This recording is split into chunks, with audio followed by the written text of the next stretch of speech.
confronto interessante de fim de semana, em que, segundo o Pascoal, né, não pode perder o Corinthians. Não, o Corinthians perder vai dar chance para quem alimenta essa esperança de classificação. Só que o que eu me referi antes era o seguinte, os que estão atrás, Grêmio e Santos, eles estão envolvidos em competições como a Libertadores da América. E a rodada de meio de semana da Libertadores foi ótima para o Corinthians. Isso, né? porque a verdade o é Santos, essa, né? Você vê como é que são as coisas. O Santos, a gente tem que falar do Corinthians falando dos outros, né? O Santos, que veio de uma vitória contra o Corinthians, foi jogar em Guayaquil, um jogo muito complicado para o time do Santos, o Sormani comentou esse jogo, e perdeu para mim o melhor jogador do time do Santos, que é o Lucas Lima. Então, é um cara que vai fazer falta, não sei quanto tempo ele vai ficar fora, tanto para o brasileiro como para a Libertadores da América. O Grêmio não teve Luan e não teve Jeromel na partida contra o Botafogo. E o Barrios é dúvida, porque machucou ontem. Então, você vai somando tudo isso e você vai ver, quando chegar o Campeonato Brasileiro, esses times brasileiros não vão poder colocar os titulares. É uma grande chance para o Corinthians ganhar do Vasco da Gama e aumentar ou ter um fôlego maior. Só que, com todo respeito ao Jô, o Corinthians não jogou nada no segundo tempo, filho. Jogou nada. O time do Corinthians deitou no 1-0 e pensou que estava louco de bom. Esse gol aí. Né? Depois, o time do Racing no segundo tempo tomou conta do jogo, obrigou o goleiro do Corinthians a fazer importantes defesas, criou possibilidades. Olha, o Romero perdeu um gol cara a cara. É normal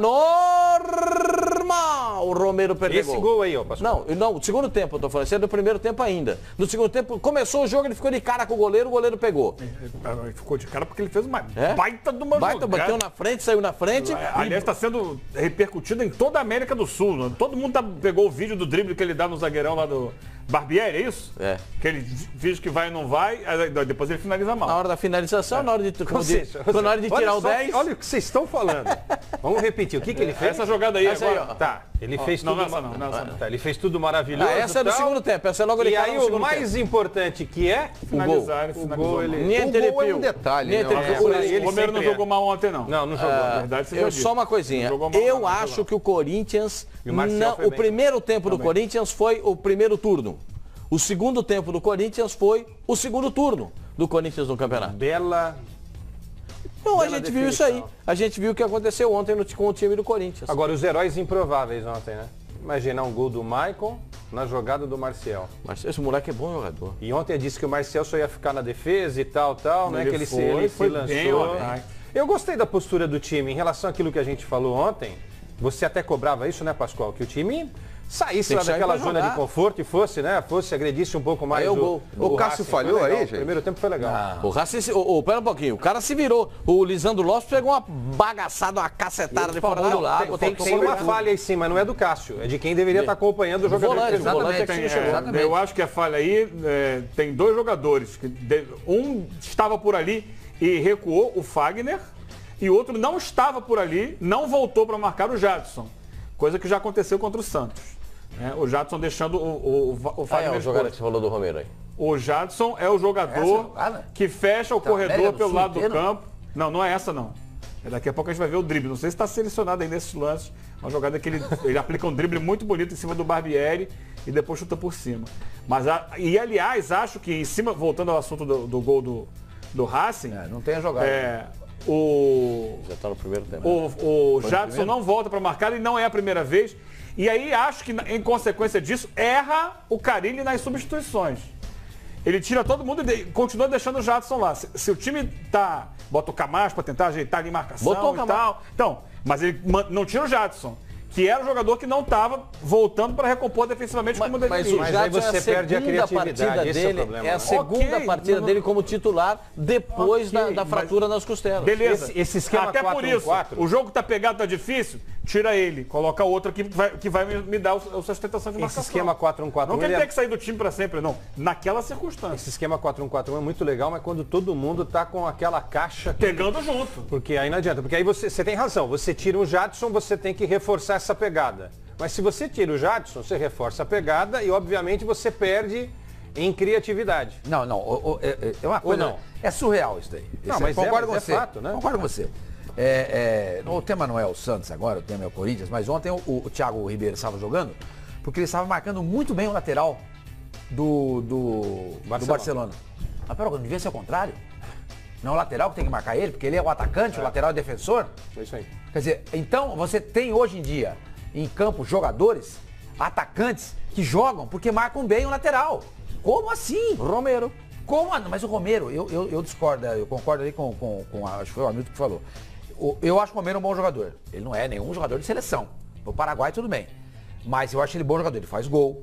Ele participa ofensivamente do time e defensivamente também. Taticamente, né? Ele é um jogador tático, ele é inteligente, tem um QI ótimo de futebol. E supera a técnica. Exatamente. Tecnicamente, ele não é um mau jogador. E ele contribui ofensivamente para o time. Agora, há jogadores que estão dentro de campo, muitas vezes jogam, porque eles marcam bem o lateral adversário. Mas como assim, gente?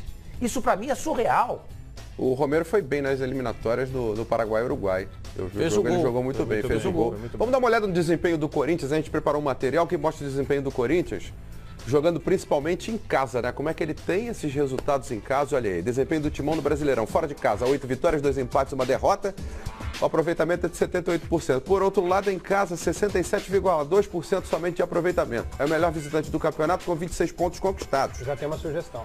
Qual a sugestão? Pega todos os jogos dentro de casa e joga fora. Mas isso não pode, né? Até porque não pagou estádio até agora, vai ter que acabar devolvendo. Vai ficar sem estádio. Joga tudo fora, entendeu? Não, mas aí não pode. Mas essa aí é uma situação complicada, né?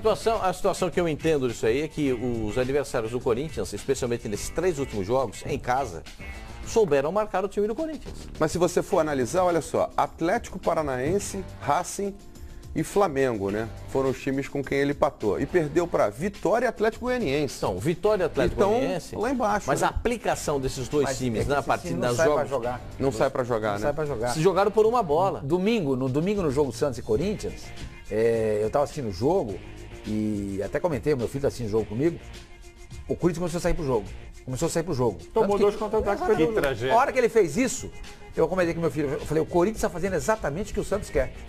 Tomou 2 gols.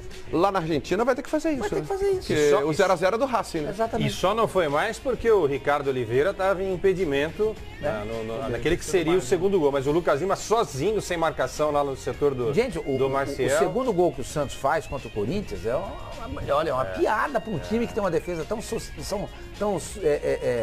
sólida, né, consistente como é a do Corinthians. Mas o primeiro gol também é Não, mas eu acho que Fagner o primeiro gol ser driblado duas vezes. Mas é que tá, o primeiro gol, eu acho que tem um mérito do jogador do Santos, do atacante, do Bruno Henrique, para mim, é um dos melhores atacantes do futebol brasileiro. Inclusive o Tite já mencionou o nome dele em coletivas.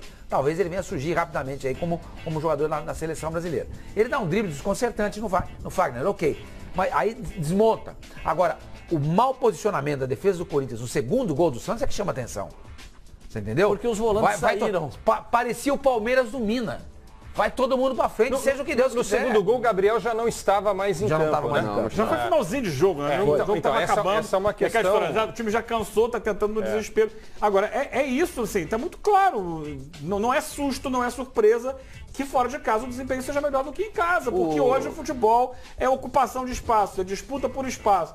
Quando o adversário te dá um espaço, você consegue criar alguma coisa e vai ter a oportunidade maior de fazer gols. Quando o adversário te nega os espaços e bloqueia da intermediária para trás, você tem mais dificuldade de chegar ao gol. É natural. E o Corinthians fora de casa encontra mais espaço do que em casa. Pra gente fechar o jogo, pouquíssimas equipes Eugênio, no mundo têm expertise em furar esses bloqueios. E às vezes não conseguem. O Barcelona é uma delas. Talvez agora o Paris Saint-Germain com o Neymar ali consiga fazer isso. Mas, em geral, a gente viu agora o Real Madrid veio de 2 empates em casa contra times que se fecharam. O Real Madrid.